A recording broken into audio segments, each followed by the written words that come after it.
Tomorrow, trick-or-treaters will be all across central and eastern Kentucky, knocking on doors, asking for some good treats. Here's a look at your Halloween forecast. Partly cloudy. Expect a high right around 60 in Lexington with a west wind at about 5 to 10 miles per hour. Could we see a few snowflakes next week? I have a 7-day forecast you're going to want to see. In the meantime, here's what's coming up on ABC 36.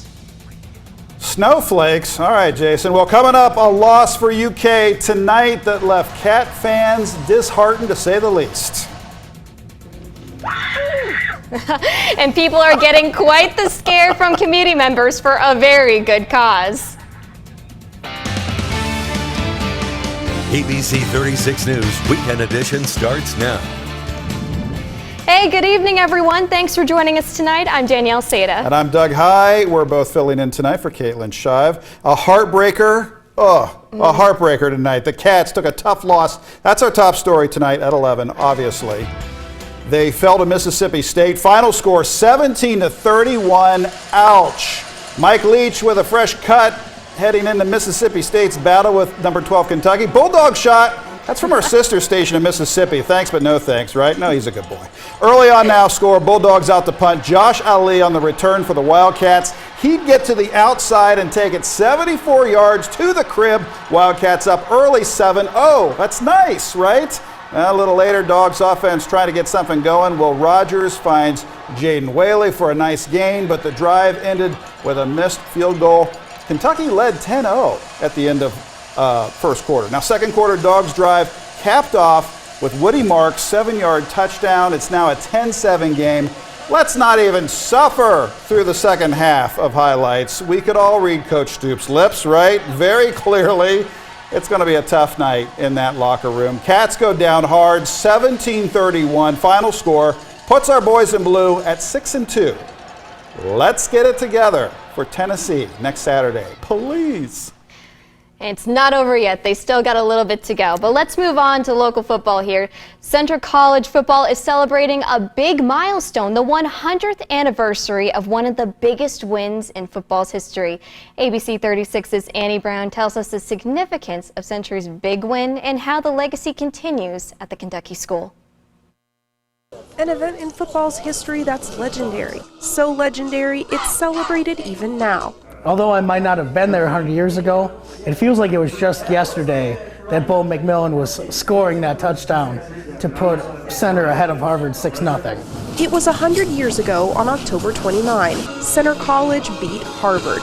Years later, that historic game is referred to as C6H0. Mike McMillan is the son of Bo McMillan, the Center College quarterback that brought his team to victory against Harvard.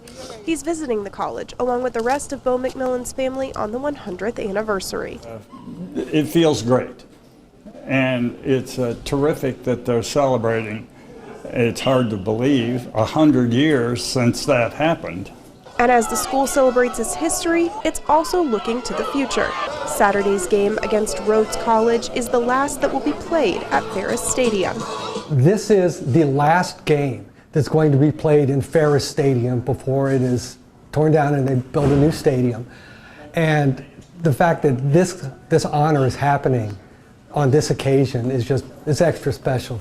Makes my heart go pity-pat. Rain or shine, the college will continue to celebrate its legacy of football.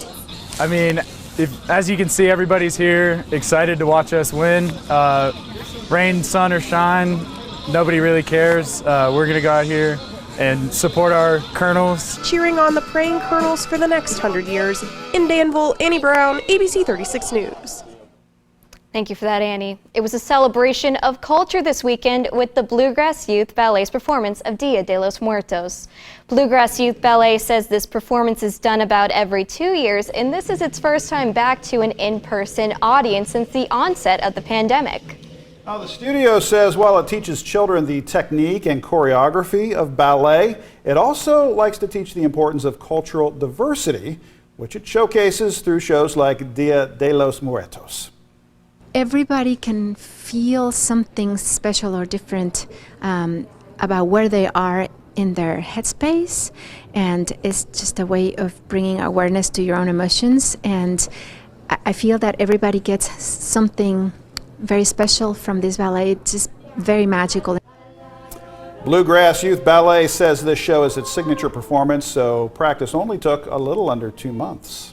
They make it look easy, right? They do. It was gorgeous. Lots of tricks, lots of treats, dog tricks and treats, that is. Today, the Woodstock Spay and Neuter Clinic hosted a Halloween party. Get it, Danielle? Oh, okay. I get it. Adoption event with some of its animals up for adoption from Clark County Animal Shelter. The shelter says it's experiencing an overwhelming influx of animals. The event today was the shelter's way to encourage adopting in a different community. And it's just great for us to be able to get in front of a different group of people. Some people, maybe wouldn't drive all the way to Winchester or out to the shelter, but being right here in Lexington, it opens up a lot of options that we may not normally see. The event lasted until 1 p.m. today. That's how they say potty in Boston too. They say potty. Potty, right. I love it. Earlier this week, we told you about a man who was murdered in a parking garage in downtown Lexington. A man whose favorite time of year was Halloween. Now, in lieu of a funeral, Ty Abner's friends and families gathered tonight for a haunted garage in his honor. ABC 36's Maddie McQueen brings us more. Halloween is a time of year where people can dress up and be anything they want to be. That's what family and friends of Ty Abner say was one thing he loved most about the holiday. Ty enjoyed having other people around, and Ty enjoyed the fantasy of it all. For the past 5 years, Ty and his husband John shared their love for Halloween with others by making a haunted house in their garage. Ty's family says he wouldn't want a funeral, but to be remembered through his passion, the haunted garage. His dream was to have so many people here and to really make a difference, because Ty never believed he could make a difference, even though he really could have, and he did. Those who knew Ty say he was a big part of a lot of people's lives, but they didn't realize just how many that was until they came for the haunted garage. His loved ones say the number of people who showed up for him meant the world to them, and it would have to Ty as well. It helps us all to kind of cope and to know that he was a part of all of us, and he'll still live on through everything he's worked for and tried to do. Friends and family say Ty cared deeply for people and had a way of making them feel like they were the only person that mattered when with him. It's traits like these Ty's loved ones hope to share with everyone they come to know. I hope everybody here can leave tonight with that amazement that he had with life, with that love of life he had, with that childlike wonder that he looked at everything with those child's eyes. In Lexington, Maddie McQueen, ABC 36 News. The haunted garage for Ty Abner will continue tomorrow night, with donations being accepted for the Lexington Humane Society. For more information, visit WTVQ.com. Thanks for that, Maddie. Actor Alec Baldwin is breaking his silence, speaking to the paparazzi about the deadly shooting on the set of the movie Rust. Baldwin says he's cooperating with police as an investigation into the incident continues. ABC News has the latest from Washington. For the first time since the fatal shooting on the set of the film Rust, Alec Baldwin is speaking out.